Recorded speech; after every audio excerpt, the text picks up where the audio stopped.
আসসালামু আলাইকুম। ধানের অবস্থা খুবই খারাপ। এই দেখুন, এটা হাতে করে কাটছে, কারণ এই দিকটা এখনও কাদা আছে, গাড়ি নামবে না।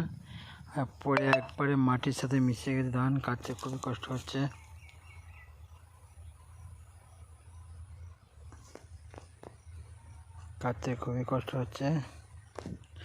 এটা আমি নিজে কাটছি এটা।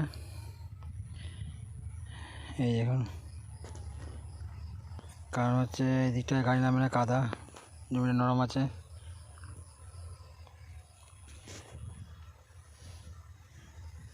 একটা সাইডে ছোটো ডোবা আছে বলে এদিকে গাড়ি আসবে না। এই পয়েন্টটা পুরোপুরি আমাকে কাটতে হবে, এই পয়েন্টটা, এদিকে গাড়ি নামবে না হলে।